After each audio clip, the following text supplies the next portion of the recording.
Okay, the other thing, the camera is there because we're going to make you all movie stars because you're going to go on YouTube. The idea is we'll put this up on YouTube so that, like, there are about 4 or 5 people who can't come today because they have to look after kids or whatever.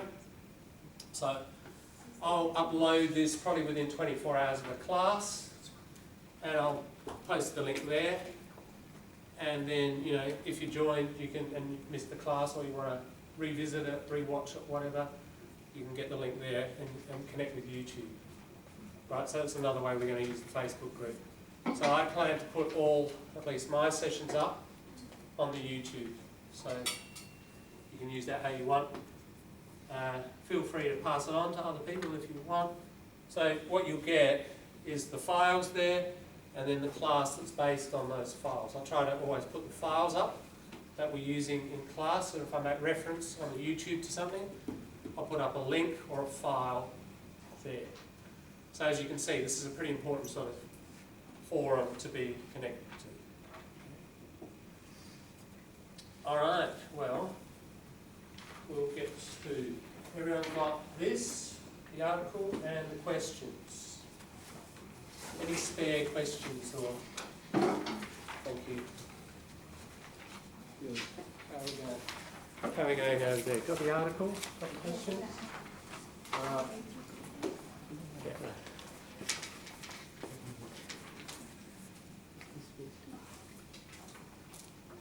Okay, so where are we going with this? We're going to discuss this article a little bit today, more next time.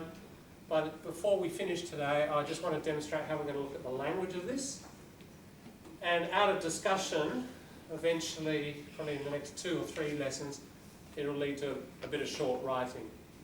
Your opinion, your analysis, your response to this piece, okay? So we'll head towards writing, but we'll do that by discussing first. Okay, so I'll just introduce you to the text, and then I'll hand it over to you for the first question. Terry Eagleton, you can see him there. He's a British professor of literature, English literature is his specialty. And when I was studying English literature at LA Uni, I came across him in honours year and found him a very interesting guy. So his main thing he writes on is literature. But he also uses Marxism as a model to analyse literature, Shakespeare, poetry, whatever. And I found that a very powerful tool and pretty convincing. But he's written this interesting book. He writes a lot. One thing you could do, for example, if you read this and you want to go further, go and explore Terry Eagleton and find out what he writes. There's a big debate, for example, out there on socialism and atheism. Atheism, don't believe in God. And he's interesting because he's a Marxist, but he believes in God. And that's kind of, traditionally that's unusual. But so there's a big debate amongst other Marxists and he around this issue. So that one example, you could chase that if you like. So he's written this book. Now the book is interesting because the way it's arranged, 10 chapters, and you can see it if you look at the whole book here.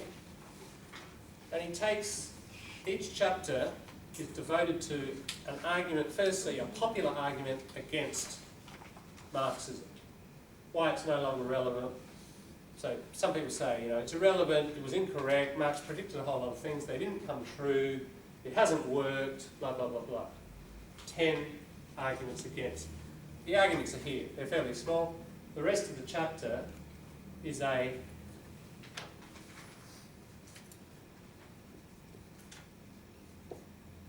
put 2 words up about argument here. When you rebut in an argument, somebody argues and you rebut, you reply. It's like a reply. Okay, that's the verb, rebut. Noun, double the T, rebuttal. Rebuttal. So this is his reply. Each chapter is a rebuttal to somebody who's or to an argument criticising Marx. Okay, let's take the other verb, refute. The reason I won't I'll try as a general method, and here's a strategy. Here's our first strategy. Try always to go back to the verb. When you see a new word, when you're working with the word to be a noun, think what's the verb that probably comes from. The verbs are the foundation of any language, it's the verb. The verb's the oldest thing in the language. Human language, very early on, 20,000 years ago, more, were verbs. They were not nouns. Out of the verb came the noun, out of the verb came adjectives, and then adverbs. That's the order of evolution. So it will help you. The verb is the core. If you think of a sentence, what's the core of the sentence? It's the verb. That's the core. Then who did it? What was it done to? They're secondary questions. The key question is what happened, isn't it, in a sentence? What happened? That's the verb. So verbs are the most fundamental things. If you had to learn a bunch of English words, go and learn the verbs. You know, if we learn take, think how transferable that word is. It can move around everywhere, can't it? If we take this, rebut, we can use that in lots of contexts. But if we pick certain nouns like screwdriver, you can only use it in sort of one area. Nouns are more limited. Verbs are incredibly transferable and flexible. So it makes sense. You want to get control of the language as quickly as possible, get verbs. I've got a list of verbs that I can give you, and we can't work through them in class. It's going to be iceberg territory. I don't have it here, but I can get it for you next time. And you just work through the verbs. You'll get a pleasant surprise. You'll know 80 or 90%, but there's a bunch of verbs that you really need, and that you won't know. Probably 20% on the page, 10 to 20. And just work through those, and you'll get a really nice, powerful grasp of more than the basics. Okay, so that's what I'll try to do when I'm introducing new words. So, rebut, rebuttal, the noun. Refute. Okay, now refute is to successfully, this is the key, successfully argue against. It's a bit different from rebut. Rebuttal is a reply. Whether it's successful or not, that's another story, isn't it? That's another question. But if you refute something, you destroy the other side. You eliminate, if you like, you beat. You're successful in your argument. So you successfully argue against. So that's the verb, and if you get the noun, refutation. So that question is one we could ask later when we've read the chapter. What do you think? Is Terry Eagleton's rebuttal, do you think it's successful? Do you think it's a refutation? Or is it simply a mere rebuttal? Okay, so these are good words for argument. Is that clear? Makes sense? All right, so we've got pages 1 to 11, haven't we? Who's managed to have at least one read of this, just so I've got some idea? Can you indicate if you've managed to read it? Hand up. No? Haven't done your homework? Oh my God. All right. Well, that's what the holidays are for, right? All right, well, okay. Well, the first question's tricky then, isn't it? What is Eagleton's overall argument? Are you all too exhausted from Certificate 4 and Diploma, isn't it? You just collapsed on the weekend, did you? Almost. I thought graduation Thursday, I thought you would have slept in Friday, and then you'd be, I want more, ready to go, I'm going to read this on the weekend. No? Okay.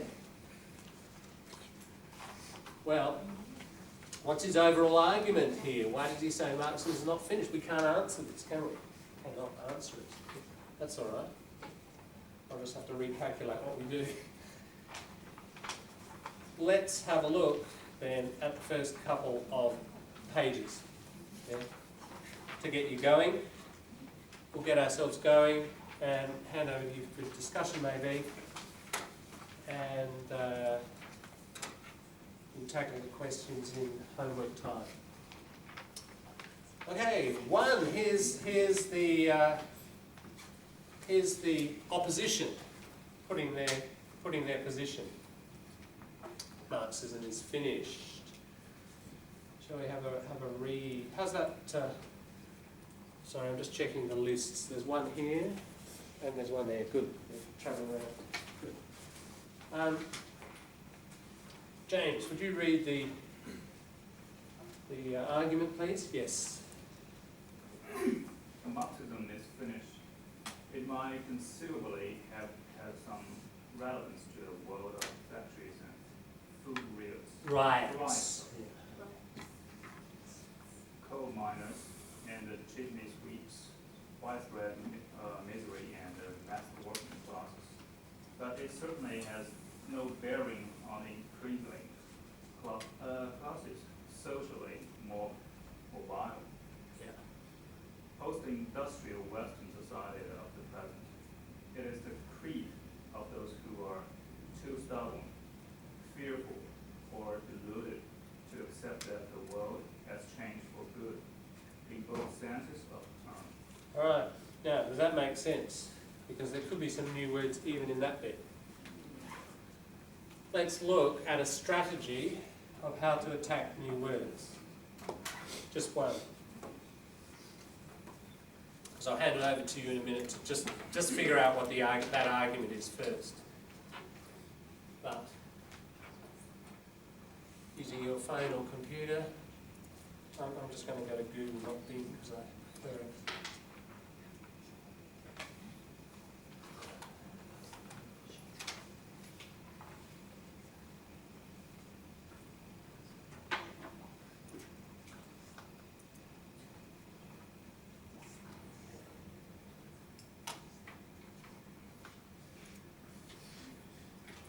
All right, there's a word there James read out.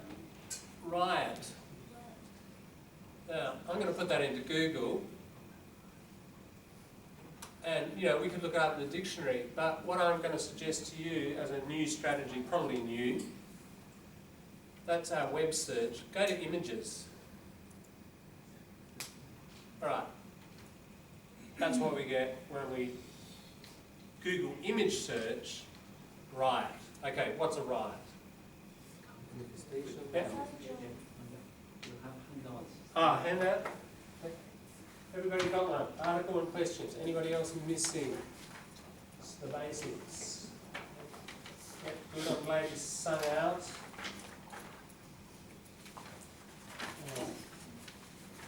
Article plus questions. Right? More? Okay.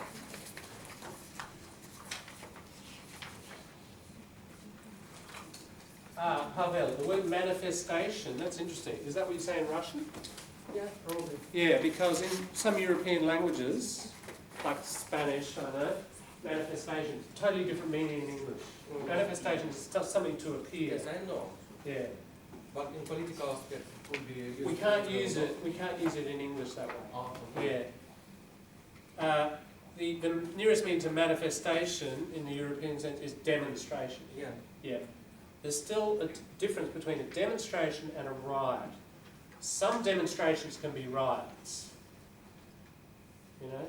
but not all. So what do you think the difference might be? The violence. Yeah, that's right. Violence. Violence of a large group. That's a riot. In the streets, crowds being violent. That's a riot.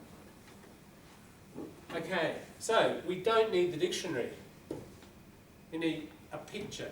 Now, there's lots of psychological study to indicate that human brain sees a picture, you're going to remember the picture hundreds of times more effectively than a bunch of words. So my guess is, if you didn't know this word before, in a month's time someone says riot, let's take one picture.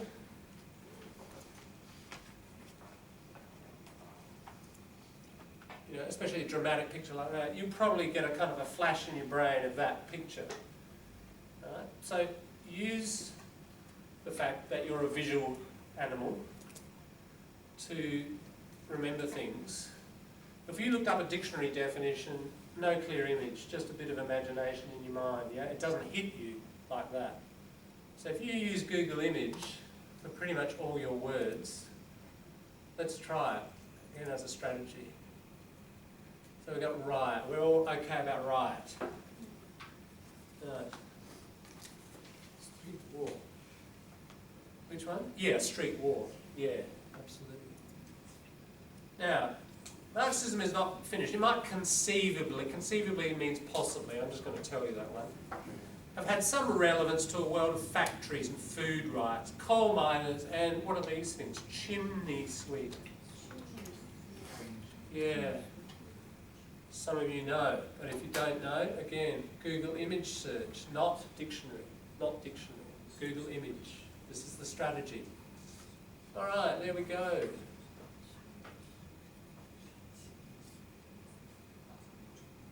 What's this guy doing?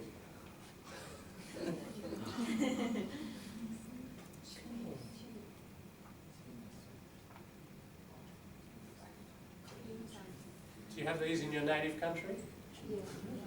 Or too old? We still do. We have them here. Yeah, really? Yeah. Yep, there's about 2 or 3 in Adelaide.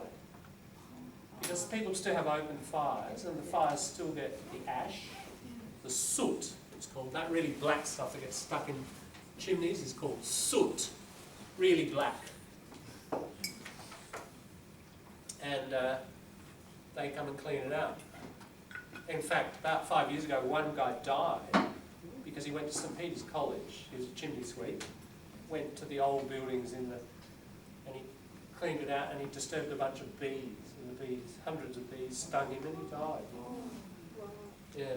So, but of course, you know, London, when Marx is writing, when does Marx write? His most famous book, Volume 1 of Capital. Any guesses? Any knowledge of the date? Okay. Marx's famous book. Yeah, Volume 1 of Capital. His first book. Yes. Yeah, 1857. Right, is the first chapter of. Sorry, not 57, 67. 1867. So that's Volume 1 of Capital, and that's this great economic work. And the other date, which is important, is 1848, and that's the manifesto, the Communist Manifesto. Those, you know, he wrote a lot of other stuff, but those are his 2 sort of the key dates. All right, so in those dates, lots of these sorts of people, weren't there? And lots of just one more picture. Lots of children doing it because they're small, they can get down. Child labour, lots of child labour. Is there child labour today? Yes. In some countries. Sure is. There's a big scandal just today. Coles and Woolworths. Starbucks. Yeah, seem to be connected with some sort of child labour of, I can't remember what product, but I just saw it on Facebook today. So yeah. So there you go. There's chimney sweep. Again, strategy. You got this picture now, haven't you? You probably won't forget it. Let's do a couple more. It certainly has no bearing. All right, now, no bearing, no relevance. No connection, no bearing. We had the word relevance earlier. He said it might conceivably have had some relevance. And he says, but it certainly has no bearing on the increasingly classless, socially mobile, post-industrial. It might be new. What's post mean? After. Yeah. So post-industrial. Any guesses? After the Industrial Revolution. After the Industrial Revolution. Yeah. Post-industrial economy.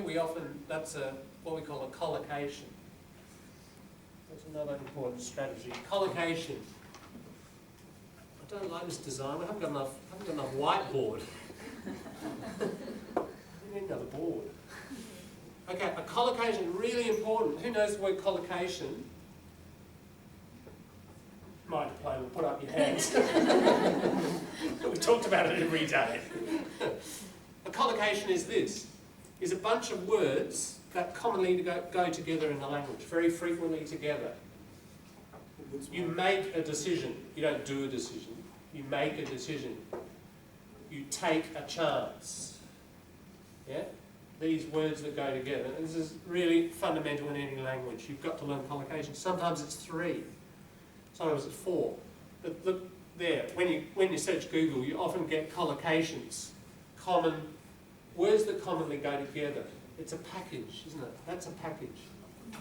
That's a package. That's a package. That's how language works. It's packages. It's not single words with grammar in between.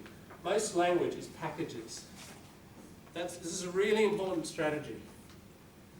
It will help you a lot. If you think of English as a bunch of packages and there's a bit of grammar in between the packages, you have to that will mean you have to think a lot less about grammar generally.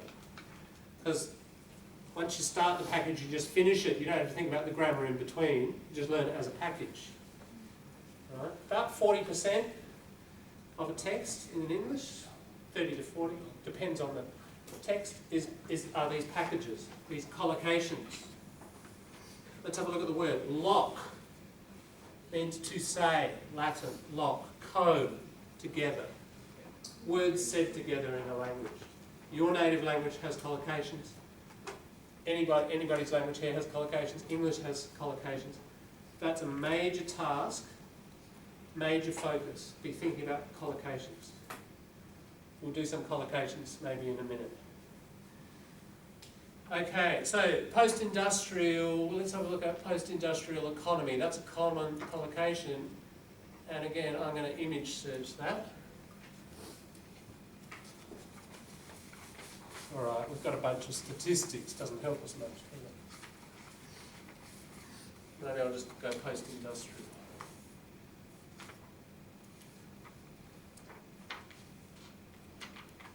All right, post-industrial. What's common? See, when you put up a bunch of images, you've got to think. This is why this strategy is nice as well, because you get a bunch of images, you don't get the word given, you don't get the meaning given to you in the dictionary. You have to do a bit of thinking, don't you? If you have to do the thinking, you have to use a bit of blood, sweat, and tears to work the word out. That's brain processing of that word.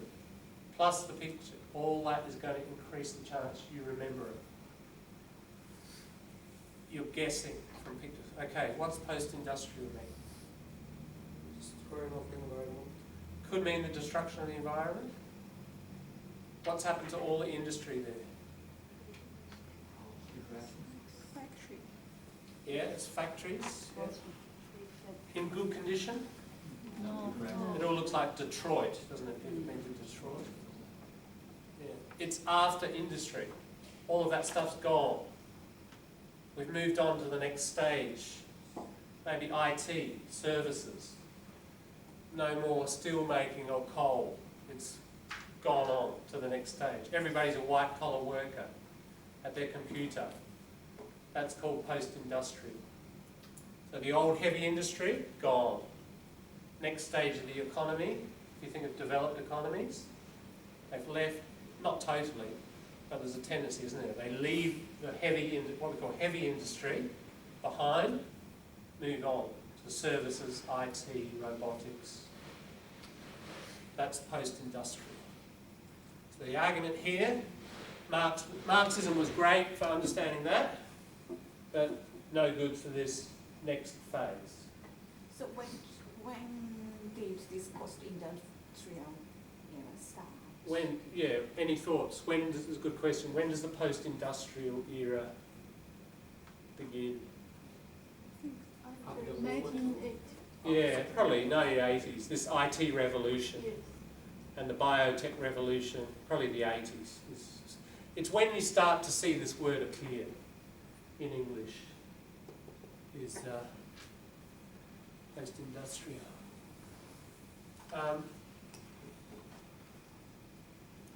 Look, we're going to do it.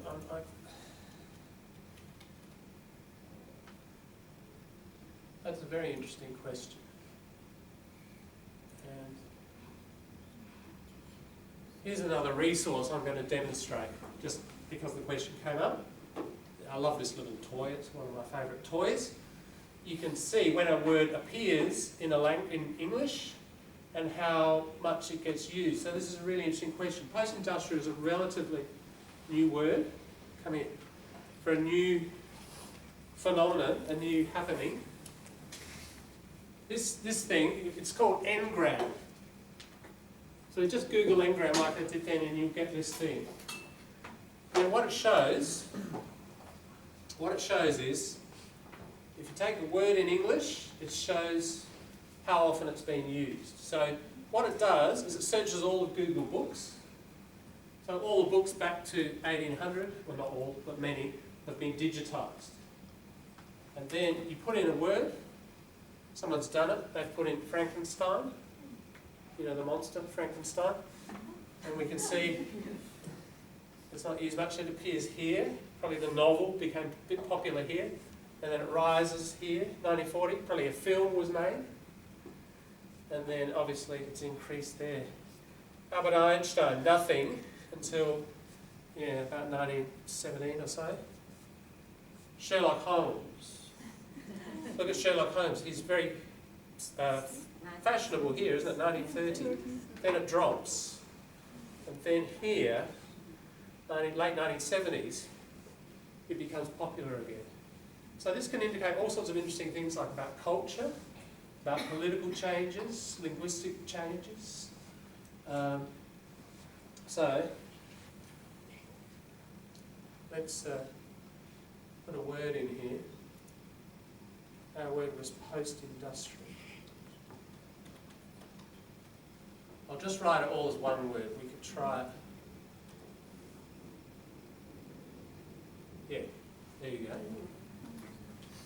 All right, so this partly answers your question, doesn't it? Yeah. And I think you probably often have this question, when did this word really get popular? Or not? You can look that up in the dictionary, it will say first created in 1530 or something. This tells you a lot more. It's like when people really start to use it. So they really start to use it around 1970s, isn't it? It's actually earlier than I thought. 70s it really takes off. Drops a bit there, interestingly. Takes off again in the 90s. So that's a nice little resource. That if you get interested in words, some of you are, who might be interested in the history of a word, engram. Alright. So that was post-industrial. So no, it has no bearing. Marxism has no bearing on post-industrial Western societies. It is the creed. Let's look at creed. Some of you might know the word creed. But again, okay. Alright, that's the problem. When Hollywood comes along, it's sort of I don't know what that is. That is a problem. You get this sort of distortion. Okay, Assassin's Creed, yeah. You know, whose son plays this game? My son plays it. Yes. Or do you play it? Yeah. Okay. We're not getting so many clues from this one because it's dominated by film and it's a bit hard to tell. A creed is a belief. Belief. So cred, an important root to believe. Your credit card. You only get it because the bank believes or the store believes they will pay. From credo, that's right. Really useful, I will do this a lot, as much as I can, where it's useful. We go back to the verb, to the root, the often Latin root, sometimes Germanic root. Yeah, so creed, credibility, incredible, credence, creed, credit card. All of these words, this tree is formed from this one root. Yeah, credo, to believe. So it's really worth learning the root, and then automatically all these others, you see the connections and you learn other words, all right? So Yeah, creed is a belief. So it is the creed, it is the belief of those who are too stubborn. You know, stubborn, hands up, stubborn. Yep, some do. Again, I just want to keep demonstrating this technique for a little while. Stubborn.